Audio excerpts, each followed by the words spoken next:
to work in a fast food or retail job. Not to improve their work ethic or anything, but so that everyone knows what it's like to have that kind of job. They wouldn't work in fast food their whole lives, maybe just like for 6 months, just so they get a feel for it. So with that, let's talk about the time when I worked in fast food. I used to work at a very small local sandwich shop. I don't know if any of you guys heard of it. It's called Subway. Our spokesperson was in the news recently.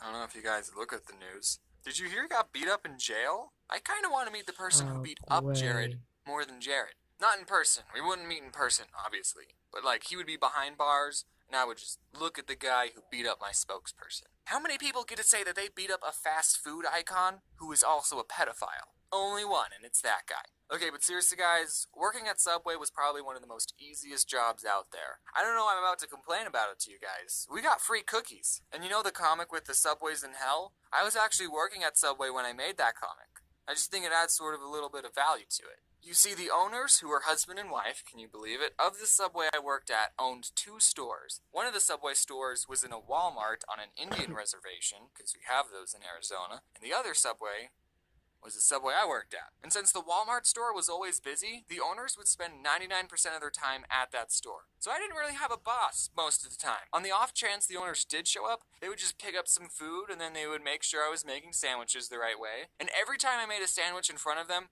they would always find something wrong with it, without fail. You put on too many olives. Do you know, according to the Subway formula, you're only supposed to put on 8 olives on a foot long? 8! One for every other bite. That's just ridiculous. Can you imagine someone just counting out 8 olives? Nobody does that. I usually worked the closing shift, and at the end of the night, we would turn the alarm and we have 60 seconds to get out of the store. But one time I had the opening shift, so I unlocked the door to get in with my key, and the alarm went beep, beep, meaning I had 60 seconds to turn it off. No big deal, right? I've turned the alarm on all the time when I was closing. So I go to the little control panel, and I type in the code, and nothing happens. The beeping is still there, and the clock is still ticking down. So I go, okay, I'm going to press each button very carefully. I'm going to make sure each button makes a beep when I press it.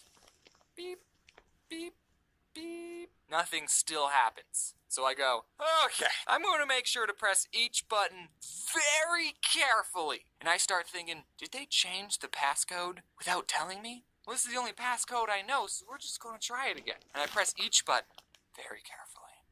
Beep. Beep. Beep. It goes quiet.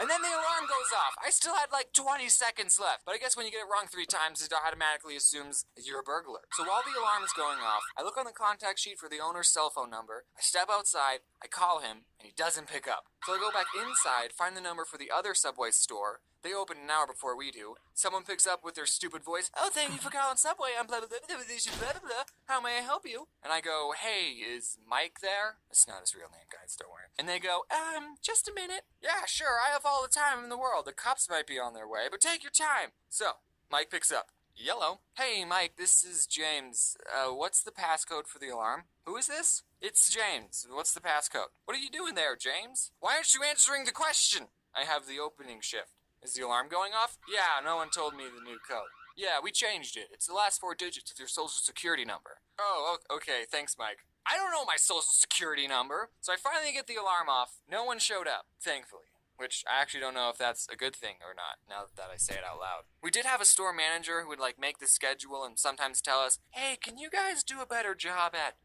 your job? But other than that, she was cool. She watches my videos, and so do her little brothers. They're big fans. Shout out to Ivan and Andy. Those are the brothers. So get this. At Subway, you only work with one other person. Just you and them in an empty Subway for 5 hours. I mean, we weren't empty all the time. Okay? And when you're not making sandwiches, you have other stuff to do, like stocking the chips, or we had stuff to do. But okay, we did watch a lot of Netflix and do homework, so I mean, that other person you worked with would make or break your entire shift. It wasn't the annoying customers. I kind of got used to annoying customers. So I worked with a lot of crappy people. And I also worked with a lot of people who I would probably never become friends with, except in a work setting. You see, you gotta understand the type of people who got jobs at Subway.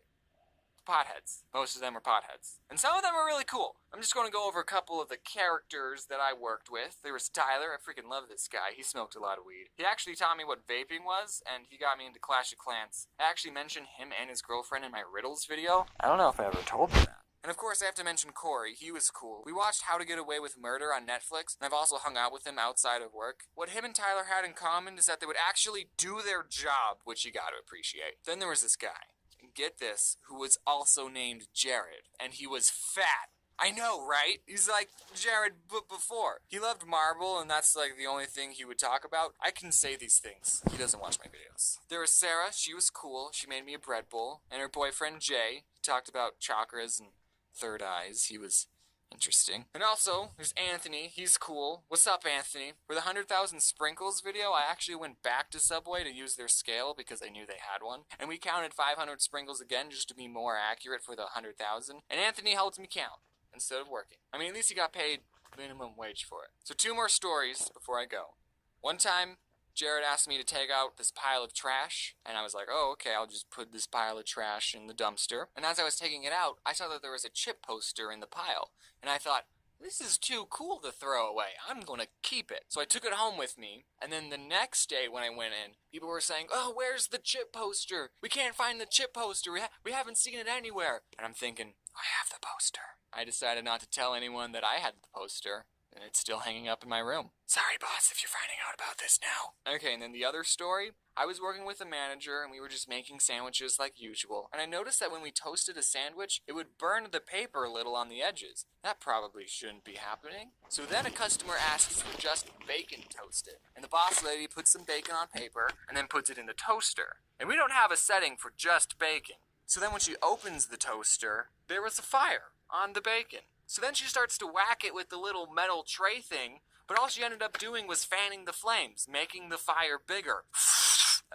You got this, right? Then I went in the back and I got the fire extinguisher and I actually used it. I single-handedly saved that Subway.